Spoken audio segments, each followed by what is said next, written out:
Bonsoir à toutes et à tous, heureux de vous retrouver pour la tranche info en direct sur votre antenne Canal 10 Télévision avec au programme de cette soirée Info 10, le journal local et régional qui sera suivi du Focus et ce soir nous recevrons l'association L'Amoubayo. On parlera notamment du cimetière de Sainte-Marguerite que vous devriez visiter d'ailleurs. On en parlera après la coupure pub de 19, mais pour l'instant place au JT.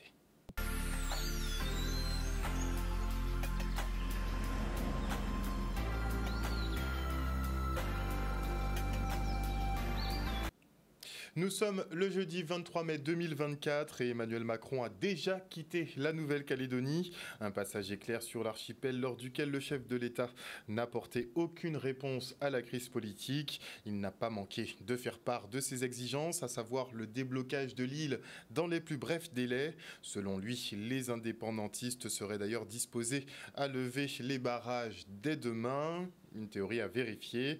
Et en cas contraire, il entend durcir le ton avec les 3000 forces de sécurité intérieure présentes sur l'île et qui y sont pour une durée indéterminée. Il a également annoncé la création d'un fonds de solidarité pour les entreprises et un accompagnement pour les collectivités locales afin qu'elles mettent en place des dispositifs d'activité partielle et d'exonération de charges. Pour ce qui est de la durée des déclarations de sinistres, elle passe de 5 à 30 jours et les assureurs s'engagent à verser des acomptes sur indemnisation dans les meilleurs délais. Les PME et TPE en tension de trésorerie pourront obtenir un report de leurs échéances de prêts bancaires.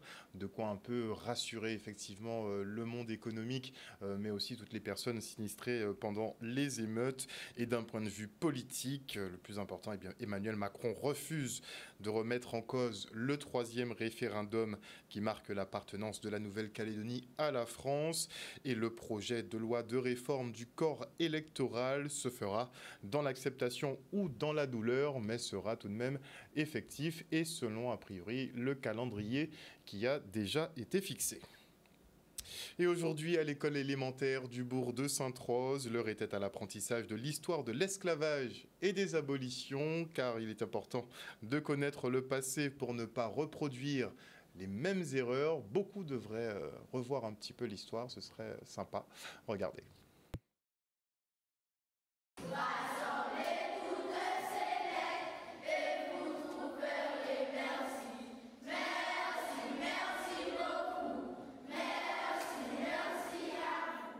J'ai retenu aujourd'hui que l'esclavage était très grave et que ça n'aurait pas dû se passer. Cette action permet de toucher toutes les écoles, donc tous les élèves de cycle 3, sur le sujet de l'esclavage, surtout de l'abolition de l'esclavage. Alors dans les programmes, nous avons la liberté pédagogique d'enseigner notre culture, notre histoire, mais ce que nous voulions avant tout, c'est qu'une experte en la matière puissent venir et donner des éléments aux enfants pour qu'ils puissent demain connaître leur histoire, leur passé et savoir que voilà, il y a eu ça effectivement, comment ça s'est passé, comment ça s'est déroulé et surtout la victoire, c'est l'abolition de l'esclavage. Que les Portugais ont commencé l'esclavage et ça va me permettre de redire ça partout aux gens que je connais, etc. J'enseigne l'histoire de l'esclavage, c'est pour transmettre aux enfants les connaissances que l'on a de l'esclavage aujourd'hui. Et c'est un travail de leur parler aussi, d'écouter ce qu'ils ont, d'écouter leurs questions. Donc on s'adapte en permanence avec le public enfant. Donc c'était très important d'être avec les enfants de Guadeloupe, surtout pour moi. J'ai retenu aujourd'hui que l'esclavage, ça a commencé par les Portugais qui ont fait le trafic et tout. Et aussi que l'esclavage en 2024 maintenant est interdit. C'est que tous les enfants d'un niveau de 9 à 11 ans soient touchés par ce sujet et qu'ils puissent demain se connaître et pouvoir avancer mieux. J'ai retenu que l'esclavage, c'est pas bon pour nos ancêtres, pour nous aussi également. Et c'est une mauvaise chose parce qu'on n'a pas le droit d'être maltraité comme ça. Et faut pas être raciste dans la vie. J'ai retenu que l'esclavage était une chose très dure pour les ancêtres et qu'il fallait les commémorer. Et que Ben, alors, et que aussi que l'esclavage, ben, c'était une chose très grave et très méchante, et que les esclaves n'avaient pas droit à beaucoup de liberté, mais que maintenant c'est fini, donc on sait que on risque rien, mais que ça a été quelque chose de très dur pour nos ancêtres. On risque rien. Et notez aussi qu'aucun peuple, effectivement, n'est fait pour vivre sous la domination d'un autre. Et retour maintenant sur deux affaires criminelles qui ont secoué la Guadeloupe. En septembre 2023, Michael Patureau, entrepreneur de 39 ans, était assassiné d'une balle dans le thorax à son domicile. Un crime commandité par son propre fils. En mars 2024, Maria Cabrera, restauratrice de 55 ans, est tuée par balle lors d'un braquage de son établissement à Pointe-à-Pitre. Deux homicides évoqués ce jour par la procureure Caroline Calbeau. Regardez. Je vais commencer d'abord par l'affaire de monsieur Patureau. Donc, c'était dans la nuit du 22 au 23 septembre 2023 vers 23h10 où les secours étaient intervenus pour un individu touché par balle chez lui à son domicile au Gosier, que tout de suite se sont déplacés donc le parquet, le légiste, il y avait évidemment tous les enquêteurs qui étaient présents et la brigade criminelle qui a été saisie donc pour faire les premières constatations. Il ressortait notamment de l'exploitation de la vidéosurveillance que, au moment des faits, donc, on peut voir vers 22h30, cet individu donc, au visage dissimulé et ganté qui tournait autour du domicile et on voit bien 3 armes sur cette vidéo. Dès le 24 septembre 2023, donc, le fils de la victime, âgé de 16 ans, se présenter au service de police en se désignant donc comme le commanditaire des faits ayant entraîné le décès de son père. Donc tout de suite, il a été placé en garde à vue et donc il a expliqué qu'il était allé voir un jeune homme qu'il connaissait en lui demandant donc de commettre le vol au domicile de son père. Pour les faits qui sont ceux de homicide concomitant à un autre crime et vol avec arme. Donc pour ces faits-là, on a 7 mises en examen qui sont en détention provisoire et un mineur qui est sous contrôle judiciaire avec un placement dans un centre pour mineurs. Et le deuxième, donc, c'était sur le meurtre de Maria Cabrera, concomitant donc avec une tentative d'extorsion avec arme et avec un vol avec arme. Et là, c'était le 15 mars 2024, donc vers 22h30. 2 hommes faisaient irruption donc, dans le restaurant de Maria, visage dissimulé, porteur d'un pistolet. Des clients étaient alors attablés dans l'établissement, donc il y avait une tentative d'extorsion, en tout cas de prendre les affaires des clients. Et puis finalement, ils demandaient l'argent de la caisse à Maria et ils finissaient donc par l'abattre.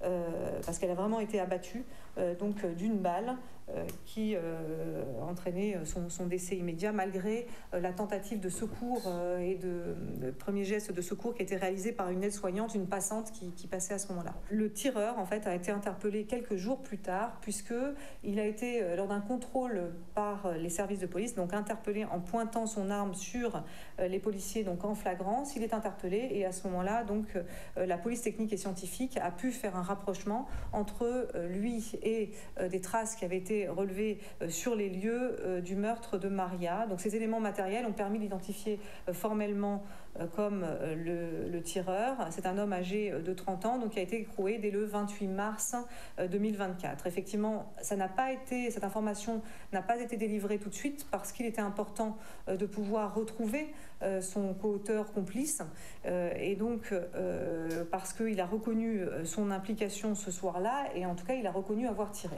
Voilà ce que je peux dire sur l'affaire Maria, qui évidemment l'instruction continue, mais je crois que c'était important en tout cas de pouvoir dire qu'il y avait l'auteur du tir et son complice qui avaient été interpellés et qui étaient actuellement donc en détention provisoire.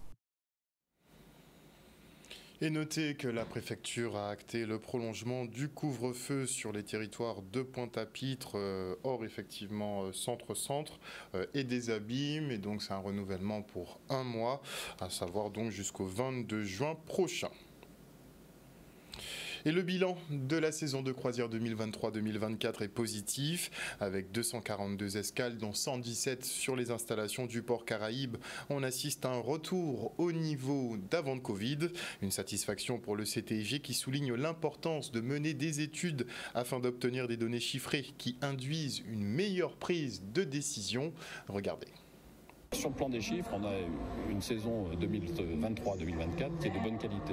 Nous retrouvons les niveaux de la saison 2018-2019 avant Covid, donc avec 242 escales sur l'ensemble de destinations de Guadeloupe, 117 au sein des installations du Grand Port Maritime de Guadeloupe, 112 à Pointe-à-Pitre et 5 à Basse-Terre. Donc c'est une saison de bonne tenue. Nous avons un bilan positif de cette saison, de nombreux apprentissages, de nombreux défis également et de challenges aujourd'hui qui nous appellent. Et en termes de nombre d'escales, en termes d'excursions, en termes d'expérience à vivre sur le territoire, nous avons un bilan positif et nous travaillons encore à le rendre encore plus positif pour la saison prochaine et les saisons à venir. Sur les points concernant l'accueil portuaire proprement dit, pas de difficultés particulières identifiées. Nous travaillons avec des compagnies clientes et notamment ce qu'on appelle les compagnies basées, c'est-à-dire qui font descendre des passagers et remonter des passagers avec leurs bagages. Donc c'est le cas pour MSC et Costa Croisière. On a des bateaux de plus grande taille qui vont arriver, donc nous devons nous préparer dans cette intersaison pour accueillir des bateaux plus gros, c'est-à-dire décharger plus de bagages, recharger plus de bagages et donc améliorer nos installations. Nous avons vu aujourd'hui avec cette conférence qu'il est important d'avoir des données chiffrées, des données précises sur l'activité. Donc c'est vrai que l'objectif aujourd'hui du CTIG est de mener des enquêtes précises sur la typologie des clients que l'on a, le type de demande que l'on peut avoir, le type de nationalité pour vraiment se coller à ses besoins, anticiper ses besoins et donc prouver effectivement qu'on est une destination aujourd'hui qui fait de la veille sur cette industrie de la croisière et qui anticipe les besoins des passagers.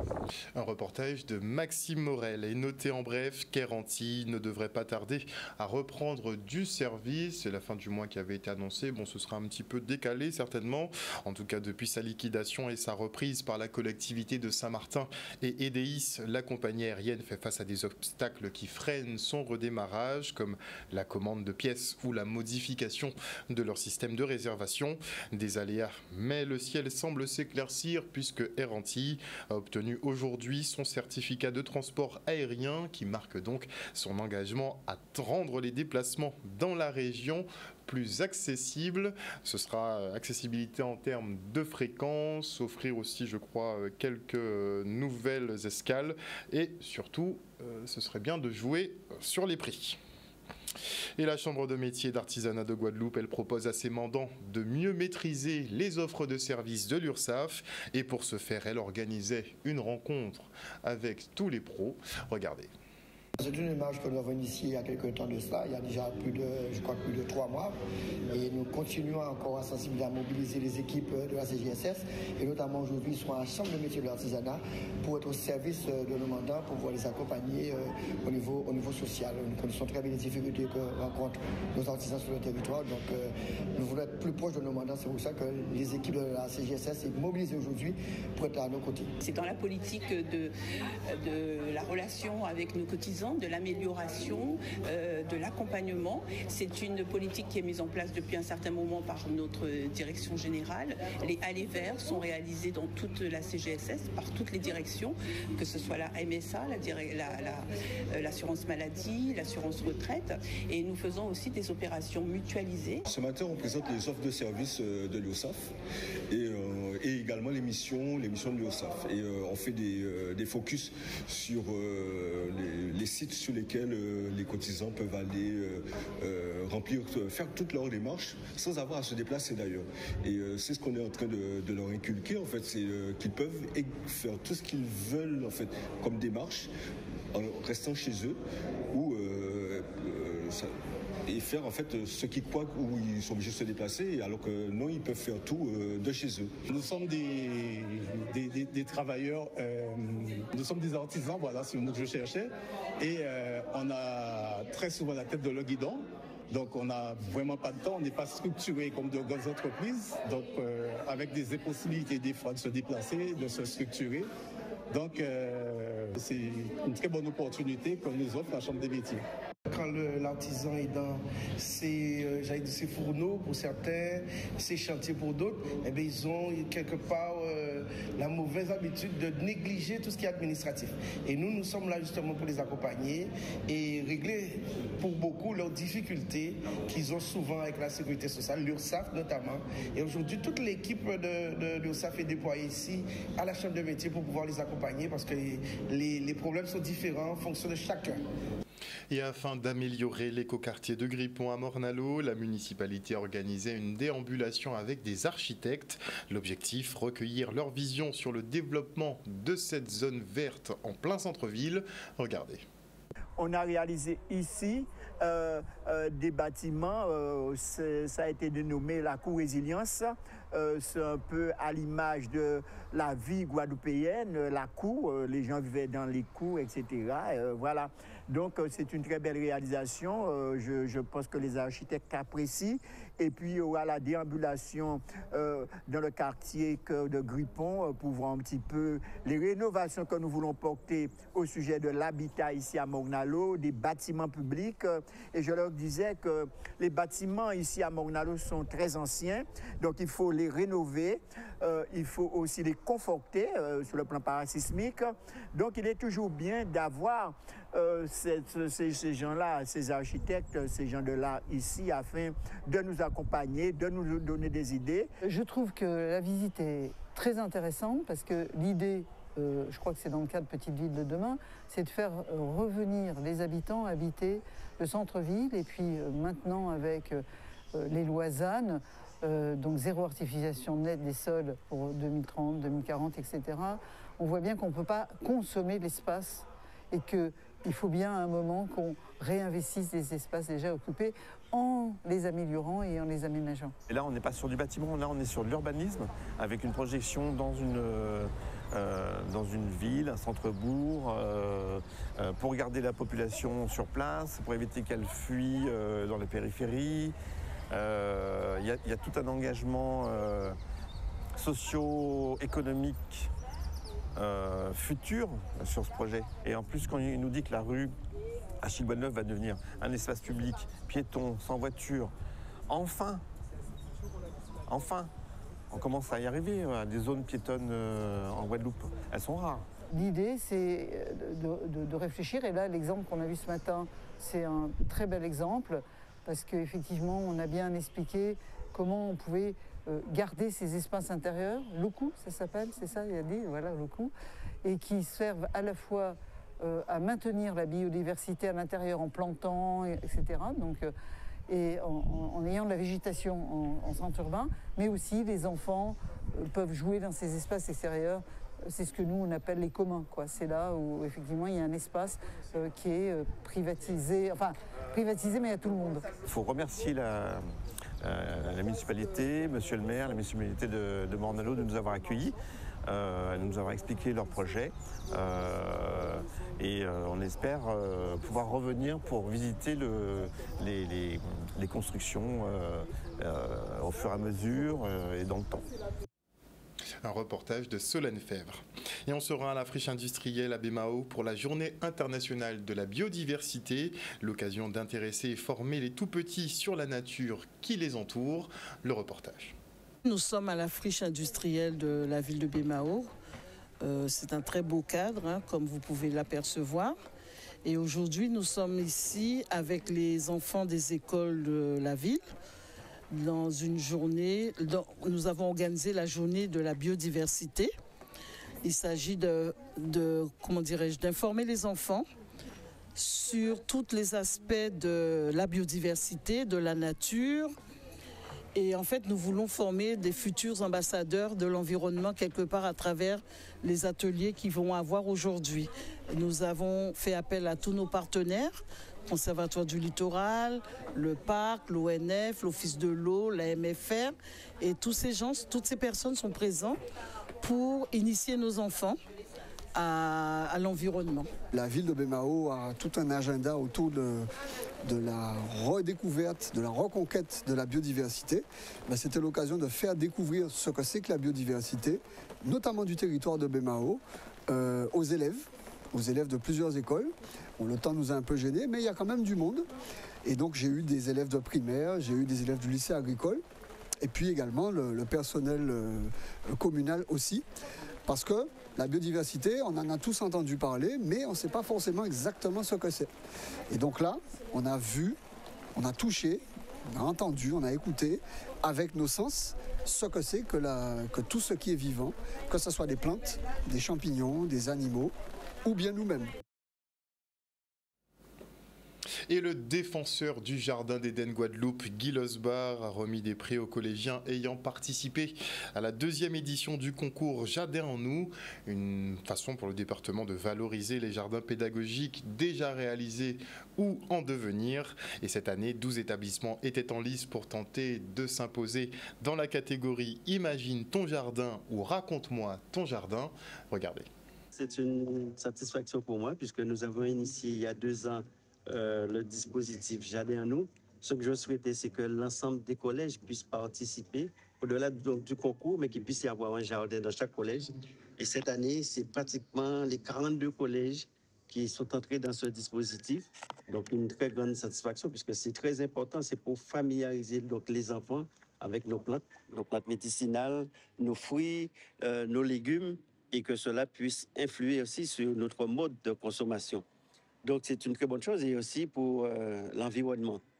Aujourd'hui, le concours, au-delà des 42, mais il y avait 11 participants. L'an dernier, c'était 8. Et vous avez pu voir dans l'imaginaire, mais nous allons passer dans la concrétisation, donc la réalisation des différents jardins. Et je sens que de plus en plus, au-delà du rectorat, mais les enseignants, le principal, ils sont plus concernés. Donc, c'est une très bonne chose, c'est de bon augure. Et c'est pour cela que je demande à mon administration de ne pas lésiner sur les moyens pour accompagner donc, la production des jardins. Mais ce que je souhaite, c'est que l'année prochaine aussi, c'est qu'il puisse y avoir donc, des récompenses de manière à celui qui sait qu'il est primé, qu'il gagne, qu'il est sous le podium, qu'il puisse obtenir un certain nombre d'éléments qui lui permettent d'approfondir ses connaissances, mais aussi ça peut être des visites des jardins d'exception dans d'autres pays ailleurs, quoi. Parce qu'ils participent à ce concours, à charge pour nous de créer toutes les conditions. Mais en tout cas, c'est vraiment une très grande satisfaction pour moi et je sens que les choses s'améliorent.